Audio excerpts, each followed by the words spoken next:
Hi అందరికీ. తింటున్న అన్నం కంచాన్ని అంత దూరం విసిరికొట్టి ఒసేయ్ ధరణి అంటూ గావు కేక పెట్టింది తాయారు. అత్తగారి కేక విని కంగారు పడుతూ వంటింట్లో నుంచి పరుగున వచ్చిన ధరణి, ఏంటత్తయ్యా పిలిచారు అంది ఉనికిపోతూ. పిలవడం కాదే అరిచాను. నీ దరిద్రపు మొహానికి వంట చేయడం కూడా సరిగా రాదా? ఒక్క కూరలోనూ ఉప్పు కారం సరిగా లేవు అంటూనే తిడుతూ టేబుల్ మీద ఉన్న కూరగిన్నెలను కూడా నెట్టేసింది. అది అత్తయ్య, డాక్టర్ గారు మీకు బీపీ ఎక్కువగా ఉండడంతో ఉప్పు కారాలు కొంచెం తగ్గించమన్నారు. అందుకని అది దృష్టిలో పెట్టుకుని కూరల్లో ఉప్పు కారాలు కొంచెం తగ్గించాను అత్తయ్య. ఇలాంటి వంట తింటే బీపీ తగ్గడమేమో కానీ నాకు కడుపు నిండా తిండి లేక 4 రోజుల్లో సరాసరి పైకి పోతాను. ఇక నుంచైనా కూరలు కాస్త ఒళ్ళు దగ్గర పెట్టుకుని ఉప్పు కారం చూసివేయి అని చెప్పి లోపలికి వెళ్ళిపోయింది కోడల్ని తిట్టుకుంటూ తాయారు. ధరణిని తాయారు కొడుకు కైలాష్ ప్రేమించి పెళ్లి చేసుకున్నాడు.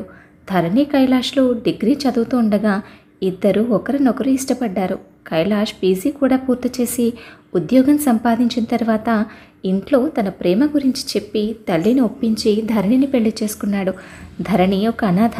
పెళ్లికి ముందు వరకు తను అనాథాశ్రమంలోనే ఉండేది. ఇక కైలాష్ విషయానికి వస్తే కైలాష్ తల్లి తాయారు, అక్క పద్మ. తండ్రి కైలాష్కు 10 సంవత్సరాల వయసు ఉన్నప్పుడే యాక్సిడెంట్లో చనిపోయాడు.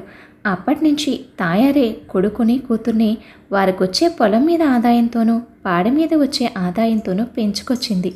కైలాష్ అక్క పద్మ డిగ్రీ వరకు చదివింది. ఆ తర్వాత 1 సంవత్సరం ఆగి 8 లక్షల కట్నం ఇచ్చి 30 కాసులు బంగారం పెట్టి తమకు ఉన్నంతలో పెళ్లి చేసి పంపించారు.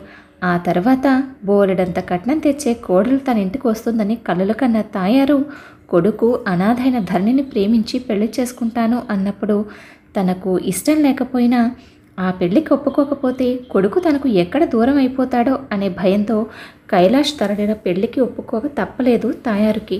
కొడుకు కోరుకున్నట్టుగానే పెళ్లి చేసి ఓ ఏడాదో 2 ఏళ్ళో వాడి ముచ్చట తీరాక నెమ్మదిగా కోడల్ని అడ్డు తొలగించుకుందాం అనే ఆలోచనతో కొడుకు పెళ్లి జరిపించింది తాయారు.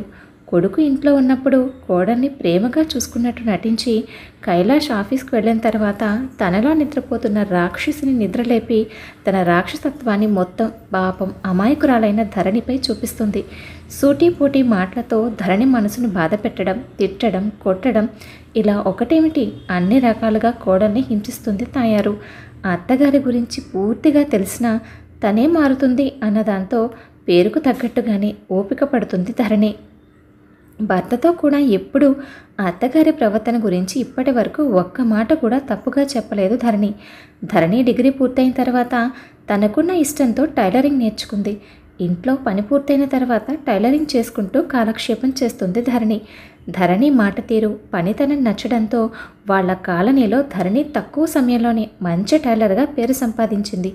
ఆ రోజు సాయంత్రం అత్తగారికి కాఫీ తీసుకెళ్ళి ఇచ్చింది ధరణి. ఆ కాఫీని ఒక్క గుక్క తాగి ఛీ అంటూ వేడివేడి కాఫీని పాపం ధరణి ముఖం మీద కొట్టింది తాయారు.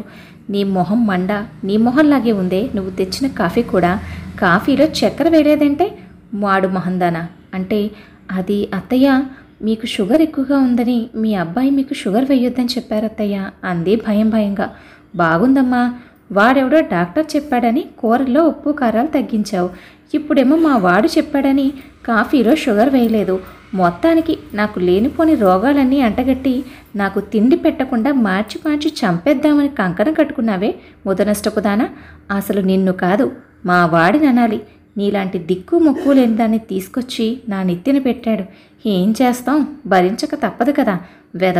వెధవసంతని ఏంటి అలా గుడ్లు మెటకరించి చూస్తున్నావు? వెళ్ళు. వెళ్ళి షుగర్ వేసి చిక్కగా నా మొహాన ఒక కాఫీ తగలెట్టు. ఓవైపు అత్తగారి మాటలు గుండెల్ని పిండేస్తూ ఉంటే మరోవైపు వేడివేడి కాఫీ పడిన మొహం మండిపోతూ ఉంటే వర్షిస్తున్న కళ్ళను తుడుచుకుంటూ మళ్ళీ కాఫీ పెట్టి అత్తగారికి అందించింది ధరణి. కూర్చుని కాఫీ తాగుతూ కోడల్ని ఎలాగైనా అంతం చేసేయాలి అన్న ఆలోచనలో పడింది తాయారు. అంతలో ఫోన్ మోగింది. ఫోన్ ఎత్తి హలో అనేసరికి అటువైపు నుంచి అల్లుడు శ్రీనివాస్ కంగారు పడుతూ, హలో అత్తయ్య, మీ అమ్మాయి పరిస్థితి ఏం బాగోలేదు, హాస్పిటల్లో జాయిన్ చేశాం, మీరు వెంటనే పీపుల్స్ హాస్పిటల్కి వచ్చేయండి అని చెప్పి ఫోన్ పెట్టేశాడు. ఆ మాట వినగానే షాక్ కొట్టినట్టు అయిన తాయారు తన చేతిలో ఉన్న కాఫీ కప్పును వదిలేసి గొల్లుమంది. ఆ శబ్దానికి వంటగదిలో ఉన్న ధరణి కంగారు పడుతూ వచ్చి, అయ్యో ఏమైంది అత్తయ్య అని అడగ్గా, పద్మని హాస్పిటల్లో చేర్పించారట, మా వాడికి ఫోన్ చేసి చెప్పు అనగానే ధరణి కైలాష్కు ఫోన్ చేసి విషయం చెప్పి, మీరు వెంటనే అట్నుంచటే హాస్పిటల్కి వచ్చేయండి, నేను అత్తయ్యని తీసుకొని పీపుల్స్ హాస్పిటల్కి వచ్చేస్తాను అని చెప్పి ఫోన్ పెట్టేసి వీధి చివర ఉన్న ఆటో స్టాండ్కు పరుగు తీసింది ధరణి. అత్తయ్య లేవండి అత్తయ్య, మన పద్మకి ఏం కాదు, మీరు కంగారు పడకండి, ఆటో వచ్చింది పదండి, మీ అబ్బాయి కూడా హాస్పిటల్కి వచ్చేస్తానన్నారు అంటూ బీరువా దగ్గరకు వెళ్ళి తను టైలరింగ్ చేసి దాచిన డబ్బును తీసి హ్యాండ్ బ్యాగ్లో పెట్టుకుంది ధరణి. వాళ్ళు హాస్పిటల్కి వెళ్ళేసరికి కైలాష్ కూడా హాస్పిటల్కి వచ్చేశాడు. అందరూ పరుగు పరుగున వెళ్ళేసరికి ఐసీయూ ముందు కూర్చొని ఏడుస్తున్నాడు శ్రీనివాస్. అంతలో నా కూతురికి ఏమైంది అంటూ కోపంగా అల్లుడి మీద అరిచింది తాయారు. అమ్మా ఇది హాస్పిటల్ అని తల్లితో అన్నాడు కైలాష్. నాకు కూడా ఏం జరిగిందో తెలియదు అత్తయ్య, నేను ఆఫీస్లో ఉండగా అమ్మ ఫోన్ చేస్తే ఇంటికి వెళ్ళాను. నేను వెళ్ళేసరికే పద్మ నిద్ర మాత్రలు మింగి స్పృహ లేకుండా నురగల కక్కుతో పడి ఉంది. అది చూసి కంగారు పడి హాస్పిటల్కి తీసుకొచ్చాను. ఏది మీ అమ్మ ఎక్కడా? అమ్మను పోలీసులు తీసుకెళ్లారత్తయ్య. ఇదిగో ఈ ఉత్తరం పద్మ చేతిలో ఉంది అంటూ ఓ ఉత్తరాన్ని కైలాష్ చేతిలో పెట్టాడు శ్రీనివాస్. అమ్మా మీరు ఈ ఉత్తరం చదివేసరికి బహుశా నేను ఈ ప్రపంచంలో ఉండనేమో. నన్ను క్షమించమ్మా, నువ్వు పోసిన ఈ ప్రాణాన్ని వేరే దారి లేక బలవంతంగా తీసేసుకుంటూ పాపం మూటగట్టుకుంటున్నాను. నన్ను క్షమించండి. అమ్మా మీ శక్తికి మించి కట్న కానుకలిచ్చి నాకు పెళ్లి చేసి పంపించారు. మా అత్తగారికి ఎందుకో నేనంటే అస్సలు నచ్చదు. పెళ్లి జరిగిన దగ్గర నుంచి నన్ను అదనపు కట్నం కోసం హింసిస్తూనే ఉంది. ఆయన ముందు నా మీద ప్రేమ వలకపోస్తుంది, ఆయన ఇంట్లో లేనప్పుడు నన్ను నానా హింసలో పెడుతుంది. ఈ విషయం నా భర్తతో చెబుదామంటే ఆయన నా మాట నమ్మరు.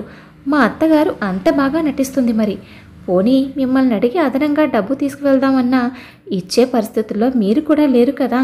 ఇప్పటికే నా పెళ్లికి చేసిన అప్పులకి తమ్ముడు ఇంకా వడ్డీ కడుతున్నాడు. మిమ్మల్ని ఇంకా ఇబ్బంది పెట్టడం నాకు ఇష్టం లేదమ్మా. ఇన్ని సంవత్సరాలు ఆ నరకానికి ఓర్చుకున్నాను. ఇంకా నా వల్ల కాదమ్మా. అందుకే చివరికి మనసు చంపుకొని ఈ నిర్ణయం తీసుకున్నాను. అమ్మా నీతో ఒక మాట చెప్పాలనుకుంటున్నాను. నువ్వు కూడా వదినని ఇబ్బంది పెట్టొద్దమ్మా. వదిన చాలా మంచిది. అనాథగా పెరిగిన తను మన కుటుంబాన్ని తన కుటుంబంగా అనుకుని అత్తారింట్లో సంతోషంగా ఉండాలని మన ఇంటికి వచ్చింది. తన కన్నీరు మన ఇంటికి అంత మంచిది కాదమ్మా. ఇట్లు మీ పద్మ. అయ్యో తల్లి, ఇంత బాధ గుండెల్లో పెట్టుకుని ఇన్ని రోజులు భరించావే అంటూ గొల్లు మంది తాయారు. అత్తగారిని తీసుకెళ్ళి ఓ పక్కన కూర్చోబెట్టి తన పక్కనే కూర్చుంది ధరణి. కొంతసేపు ఏడ్చి ఏడ్చి స్పృహ తప్పి పడిపోయింది తాయారు. పక్కనే మరో రూమ్లో తాయార్ని పెట్టి ట్రీట్మెంట్ స్టార్ట్ చేశారు డాక్టర్లు. 2 గంటల తర్వాత స్పృహలోకి వచ్చిన తాయారు రూమ్ అంతా చూసి చూసి తన పక్కనే కూర్చున్న ధరణిని పద్మ పరిస్థితి ఎలా ఉంది అని అడిగింది. నాకు తెలియదు అత్తయ్య, చాలాసేపటి నుంచి నేను మీ దగ్గరే ఉన్నాను అనేంతలో పరిగెత్తుకుంటూ వచ్చిన కైలాష్, అమ్మ ఆ అక్కకు ప్రమాదం తప్పిందని డాక్టర్ ఇప్పుడే చెప్పారు అనడంతో ఊపిరి పీల్చుకుంది తాయారు. నువ్వు ఇంటి నుండి వచ్చేటప్పుడు డబ్బేమైనా తెచ్చావా అని అడిగాడు కైలాష్ భార్యని. తెచ్చానండి, ఎందుకైనా అవసరం అవుతుందేమోనని అంటూ తన బ్యాగ్లో ఉన్న డబ్బు తీసి భర్త చేతిలో పెట్టింది. ఆ డబ్బు తీసుకుంటూ ఇంత డబ్బు ఇంట్లో లేదే అంటున్న భర్తతో, ఇది నేను టైలరింగ్ చేస్తే వచ్చిన డబ్బండి, థ్యాంక్ యూ ధరణి అంటూ అక్కడి నుంచి వెళ్ళిపోయాడు కైలాష్. కోడలు చేసిన పనికి తాయారికి తన మీద తనకే అసహ్యం వేసింది. ఏడుస్తూ ధరణి 2 చేతులు పట్టుకుని క్షమాపణ కోరింది. అయ్యో అత్తయ్య, ఏంటిది, మీరు పెద్దవారు, మీరు నన్ను ఒక మాట అనకూడదా, నేను పడకూడదా? జరిగిందంతా నేను ఎప్పుడో మర్చిపోయాను అంది ధరణి. 2 రోజులకి పద్మ డిశ్చార్జ్ అయి భర్తతో కలిసి ఇంటికి వెళ్ళింది. పద్మ అత్తగారు జైలుకు వెళ్ళింది. తాయారులో వచ్చిన మార్పుతో అప్పటినుంచి ధరణిని కూతుర్ని చూసుకున్నట్టే ప్రేమగా చూసుకుంటుంది.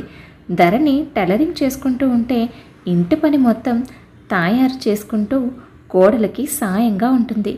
అంతలో ధరణి నెల తప్పితే పుట్టిల్లు లేని ధరణికి అమ్మ అత్తగారు రెండూ తనే అయ్యి ప్రేమగా కోడలికి పురుడు పోసింది తాయారు. ధరణి కైలాష్ల ప్రేమకు గుర్తుగా వారికి ఒక అందమైన బాబు పుట్టాడు. అలా ఆ కుటుంబం సుఖ సంతోషాలతో ఆనందంగా ఉంది. కథను విన్నారు కదా అండి. కథపై మీ అభిప్రాయాన్ని తప్పకుండా కామెంట్ చేయండి. మరొక మంచి కథతో మళ్ళీ కలుద్దాం. ఉంటాను మరి.